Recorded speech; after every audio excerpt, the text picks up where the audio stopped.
Sensex 82,200ના કોલમાં best entry ક્યાં બની શકે? ભાઈ, આ પ્રીમિયમ હાલની પોઝિશનમાં સ્ટ્રોંગ સપોર્ટ એરિયા ઉપર ઊભું છે. મોર્નિંગમાં જો આ પ્રીમિયમ 127નું લેવલ હોલ્ડ કરી લે અને અહીંયા સપોર્ટ લેતું દેખાય ડીપમાં જ 127ની આજુબાજુ, તો એન્ટ્રી કરી શકાય, બરાબર.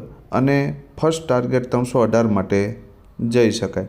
એક વસ્તુ યાદ રાખજો, 318ની ઉપર આ પ્રીમિયમ મોમેન્ટમમાં જ્યાં મળે ત્યાં સુધી લઈ અને આ ટ્રેડને એક્ઝિટ કરવો પડે. 462 એનો લાસ્ટ ટાર્ગેટ છે, યાદ રાખજો, બરાબર. 462ની ઉપર એક 15 મિનિટની કેન્ડલનું ક્લોઝિંગ આવી જાય અને ફરી તમને 318 મળે અથવા તો 181 મળે તો એન્ટ્રી કરી શકાય. 318 મળે અને 462 બ્રેક કરી દે અથવા તો 181 મળે અને 318 બ્રેક કરી દે તો ઉપરના બે ટાર્ગેટ જોવા મળી શકે 661 સુધીના.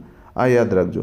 127ને નીચે આ પ્રીમિયમ નીકળે તો જ્યાં સુધી ઉપર પાછું ન નીકળે ત્યાં સુધી આપણે આ પ્રીમિયમને ભૂલી જશું.